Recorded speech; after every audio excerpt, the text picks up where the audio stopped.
There's a moment when you realize your child has become a stranger. Not overnight, not in one conversation. It happens slowly, the way a house settles. You don't notice the cracks until one day you press your hand against the wall and feel it give. My son looked at me across the kitchen table last November and said, "Dad, honestly, the best thing you could do for us right now is step back, completely." He meant from his life, from his wife's life, from their house, the house I had helped buy. He said it like he was telling me the weather. I drove home that night with the radio off. 58 years old, sitting in a parking lot outside of Walgreens at 9:45 at night because I couldn't make myself go home to an empty house and pretend I was fine. I sat there for probably 40 minutes. Just sat there for probably 40 minutes. That's where this story really starts. My son's name is Caleb. He's 31 now. His wife is Renee. Wait, no, I'm sorry. Let me back up. Her name is Brooke. Brooke Calvert before she married him. She grew up in Flagstaff, moved to Phoenix after college, and met my son at a work happy hour 3 years ago. In the beginning, I liked her. I want to be honest about that. She was sharp, funny in a dry way, always had an opinion. I respected that. My late wife, Patricia, she passed from ovarian cancer 6 years ago. She used to say that quiet people make you nervous and loud people make you tired, but the ones you want around are the ones who say exactly what they mean. I thought Brooke was like that. I was wrong about what she meant. My name is Stuart Calloway. I'm retired from 31 years in commercial HVAC project management, mostly, and I live in Scottsdale, Arizona. After Patricia died, I sold the house in Tempe where we'd raised Caleb and moved into something smaller, a 2-bedroom in a quiet neighborhood close to a park. I like to walk in the mornings. I didn't need much space. It was just me. When Caleb told me he and Brooke were getting serious, I was glad. He'd been lonely after his mother died. We both had been. And Brooke seemed to bring him out of something. He laughed more, made plans, stopped calling me just to sit on the phone without talking. So when he told me they were looking at houses, I said what I imagine most fathers in my position would say. I said, "Let me help." The housing market in the Phoenix metro in 2022 was brutal. I don't need to tell most Americans that. Prices were up 30–40% in 2 years. Young couples with good jobs and decent savings were still getting outbid by cash buyers on every single property. Caleb and Brooke were both employed. He does IT infrastructure for a hospital system. She works in pharmaceutical sales. But they had student loans, they'd been renting, and they didn't have the kind of down payment that makes sellers take you seriously. I had the money. I had it because I'd been careful my whole life. Because Patricia and I had put extra into the mortgage every month for 22 years. Because I'd sold the Tempe house at exactly the right time and invested the profit reasonably well. I wasn't wealthy. But I had a cushion. I gave them $74,000. I want you to understand that number. $74,000. That's not an impulse. You don't write a check for $74,000 without sitting down and really thinking about what you're doing. I thought about it. I talked to my financial advisor, a man named Don who has worked with me since before Patricia got sick. He told me to make sure I documented it properly, that if it was a gift I should have that clear in writing, and if it was a loan I needed a promissory note. I told him it was a gift. He asked me twice. I said yes both times. What I didn't tell Don, what I didn't tell anyone, is that when I wired that money, I felt something close to relief. Like I was doing the one thing I knew how to do. Patricia had been the emotional center of our family. She knew what to say when things were hard. She knew how to show up. She remembered everything about everyone and made people feel seen. I never had that gift. What I had was this: I could provide. I could make the problems smaller, so I did. They bought a house in Gilbert. 3 bedrooms, 2-car garage, a backyard big enough for a dog someday. Nice neighborhood. Good school district for when, and I'm quoting Caleb here, when that time comes. I helped them move in. I drove a rented truck with Caleb for 2 days straight. I assembled furniture until my knees ached. I hung a ceiling fan in the master bedroom while Brooke's parents sat in the living room and gave Caleb a bar cart as a housewarming gift. A bar cart. I didn't say anything. I hung the ceiling fan. Things were fine for a while. Or they seemed fine. Looking back, I can see that fine was doing a lot of heavy lifting. The first shift I noticed was small. I'd come over for Sunday dinner, something we'd started doing, a tradition I'd been grateful for, and Brooke would seem tired or distracted or already in the middle of a conversation with Caleb that would stop when I walked in. It's the kind of thing you file away and don't examine too closely because you don't want to be the father-in-law who reads too much into things. Then Caleb called me in February, about 8 months after they moved in, and asked if I could help them cover a plumbing emergency. The main line had backed up and the repair was going to cost around $6,000. Not something their emergency fund could absorb right then. I said yes. That same spring, Brooke's car needed a new transmission. Caleb mentioned it in passing, almost apologetically. I sent $4,000. In August, they went to Cancun for their first anniversary. I found out from a photo on Instagram. They'd mentioned maybe taking a trip, but I hadn't realized they were going until I saw the picture. I didn't think much of it. They were young. They deserved a vacation. In September, Caleb asked if I could help with a few months of mortgage payments while they caught up from some tighter months. I asked what had happened. He said expenses had been higher than expected. I didn't push. I covered 3 months. That was $9,000, give or take. I'm not telling you these numbers to complain.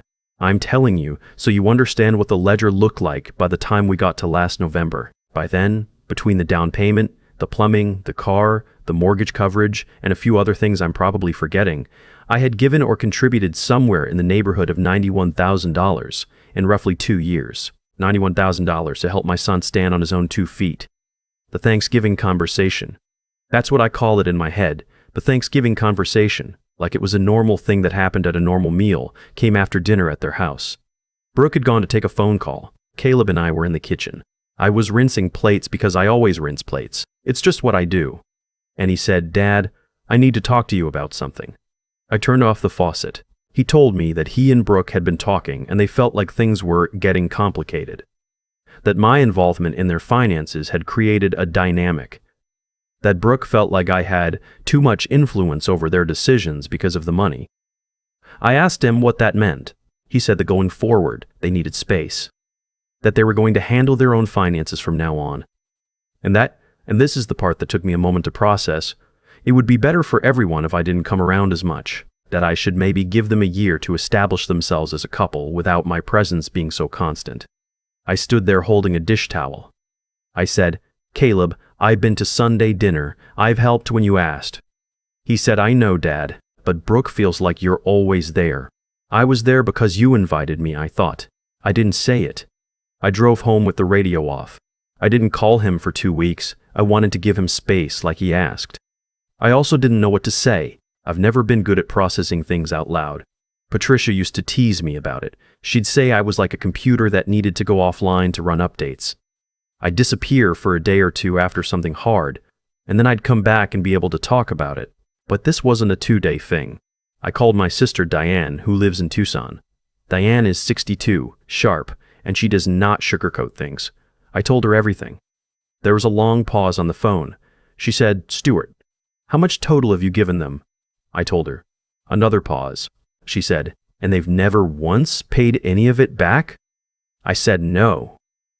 She said, "Did you ever get anything in writing?" And that's when something shifted in my chest. I called Don, my financial advisor, the next morning.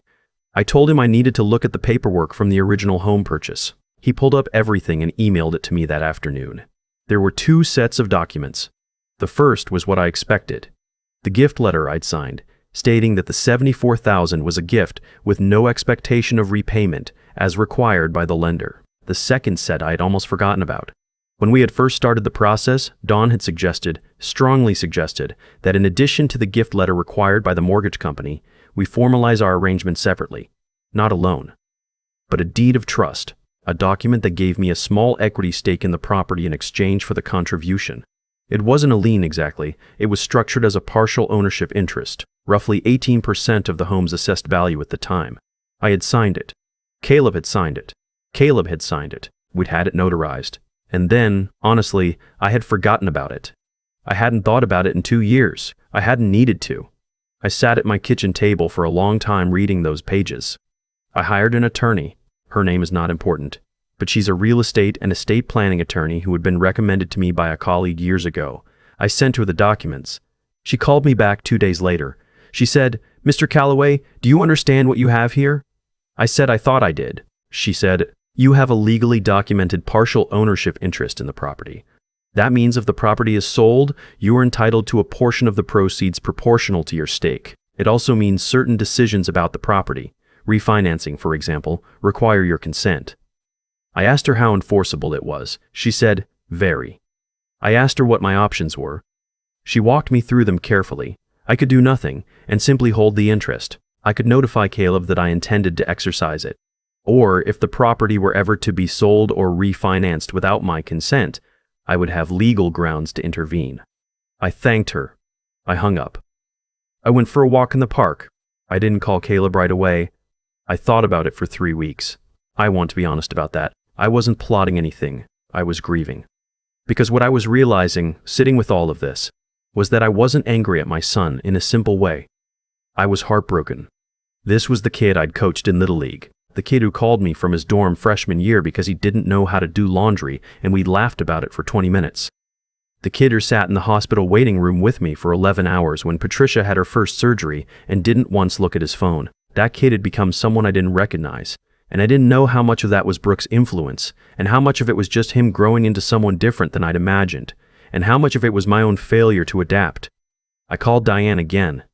She listened. At the end, she said, "Stuart, whatever you decide to do, do it because it's right, not because you're hurt. But also don't let being hurt make you a doormat." That's my sister. In January, about 6 weeks after Thanksgiving, Caleb called me. His voice was different, tighter, somewhere between defensive and uncertain. He said they were thinking about refinancing. Their rates had come down and it made sense financially. I said, "Okay." He said, "We need you to release the equity interest." There it was. I was quiet for a moment. I said, "Tell me what you mean." He said, "The document you and I both signed when we bought the house. Don mentioned it when we talked to the mortgage broker. They said we'd need your signature to move forward." I said, "I know what document you're referring to." He was quiet. I said, "Caleb, I want to talk to you before we do anything. Not about the document, just talk." He said, "Okay." He came to my house the following Saturday, alone. Brooke did not come, and I didn't ask why. We sat at the kitchen table, the same table where I'd rinsed plates at Thanksgiving, and I made coffee and I said, "I want to understand what happened." He started to talk and it came out in pieces. Some of it was Brooke, yes. She had genuinely felt, that my financial help had come with invisible strings, that every Sunday dinner had been me checking up on them, that the money had made her feel like she could never fully own her own life. I listened to that. I didn't like it, but I understood it as a real feeling, even if I disagreed with how it had been handled. Some of it was him. He admitted that. He said he'd let her frustration become his own without really examining it, that he'd been so focused on making her happy that he'd lost track of what he actually thought. I said, "Do you believe I had ulterior motives? With the money?" He looked at me for a long time. Then he shook his head. I said, "Then I need you to tell me that." To her face. He nodded. We talked for almost 4 hours. At some point I heated up leftover soup and we ate it standing at the counter, which felt right somehow. Less formal. More like we used to be. I told him I wasn't going to weaponize the document. That was never my intention, and I wanted to say it plainly. But I also said that I needed something in return. Not money, not repayment, not gratitude. I needed honesty. I needed to know that if there was a problem, he would come to me directly instead of building a wall and waiting for me to figure out why. He said he could do that. I said, "And I need to meet with Brooke. Not to fight, to talk." He agreed to ask her. She did come. 2 weeks later, a Sunday afternoon, the three of us sat in my living room. It was uncomfortable. It was supposed to be uncomfortable. Real things usually are. Brooke is not a villain. I want to say that. She's a woman who grew up in a family where money came with conditions, her words, not mine, and who interpreted my generosity as control because that's what generosity had looked like in her experience. That doesn't excuse how she handled it, but it explains something. We talked for 2 hours. I said what I needed to say. She said what she needed to say. Caleb mostly listened. At the end, Brooke said, "I didn't understand what you were trying to do." I thought, "I don't know. I thought there would always be a bill." I said, "There was never going to be a bill." She nodded. She didn't cry. Neither did I. But something moved. The refinancing went through in March. I signed the documents. Not because I was pressured, but because the attorney and I had worked out a clear, mutual agreement. The equity interest was released in exchange for a formal acknowledgement of the prior contributions and a modest, structured repayment agreement. Their idea, not mine. Caleb called me the day the paperwork was finalized. He said, "Thank you, Dad." I said, "That's what I'm here for." And I meant it both ways. Sunday dinners are back. Not every week we're all figuring out what regular looks like now. But most weeks. Brooke made chili last month that was genuinely excellent, and I told her so, and she laughed like she hadn't expected a real opinion. I still walk in the park most mornings. I still think about Patricia. I think she would have found a way through this faster than I did. She always could see the center of a thing when I was still circling the edges. But here's what I've learned. At 58 years old, after 31 years of HVAC and one good marriage and one hard loss and one son who is figuring out who he is, the money was never the point. The money was just the language I knew how to speak. What I was really asking for, every time I wrote a check or drove a moving truck or hung a ceiling fan in someone else's house, was to still be needed, to still be part of something. That's a conversation that's worth having out loud. You don't have to wait until someone asks you to disappear before you start having it. I've been sitting with this story for a while now, trying to figure out what it actually taught me. Not the obvious stuff, not get it in writing or protect your assets, though those things matter, something underneath all of that. Here's what I keep coming back to. I spent 2 years giving Caleb and Brooke everything I knew how to give, and I never once told them what I actually needed. I never said, "I'm doing this because I want to still be part of your life. I'm doing this because your mother is gone and you're what I have left, and I don't know any other language for love except showing up and making problems smaller." I never said any of that. I just wrote the checks and drove the truck and hung the ceiling fan and waited to be included. That's not generosity. That's a transaction without terms. And when Brooke felt suffocated by my presence and Caleb didn't know how to push back on her, the whole thing collapsed. Not because anyone was evil, but because no one had ever said out loud what they actually meant, including me. I think about the $91,000 sometimes. Not with bitterness, not anymore. But I think about what it represented. Every dollar was me saying, "I love you and I want you to be okay," in a language I'd learned from my own father, who also never said the actual words. We were 3 generations of men who knew how to fix things and fund things, and show up with tools. And none of us had any idea how to just sit in a room and say, "I'm scared of being left behind."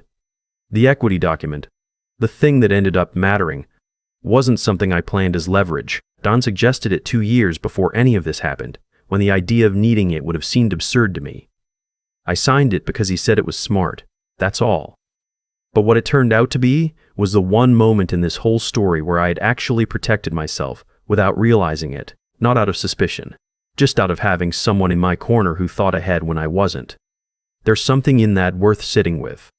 The choices we make carefully, without drama, often turn out to be the ones that matter most. I didn't fight for that document. I didn't demand it. I just did the quiet, unglamorous thing that a calm, clear-headed person advised me to do. And 2 years later, it was the only thing standing between me and having no voice at all in a situation that directly involved my own money, my own name, my own sacrifice. Caleb is not a bad person. I want to keep saying that because it's true, and because it's easy, when you're telling a story like this, to let the protagonist be wronged and the other people be villains. That's not what happened. What happened is that a young man loved his wife, didn't know how to manage competing loyalties, and let things drift until they broke. That's human. I've done versions of the same thing. What I hope he took from all of it is this: the people who love you deserve honesty more than they deserve comfort. Protecting someone from a hard conversation isn't kindness. It's just delayed damage. I know that now in a way I didn't at 31. And what I took from it is simpler. Say the thing. Say what you need. Say what you mean when you hand someone $91,000 and 2 years of Sundays. Don't make them guess. Don't make yourself guess either. Patricia always said I ran updates offline. She was right. But at some point you have to come back online and tell people what changed. I'm working on that.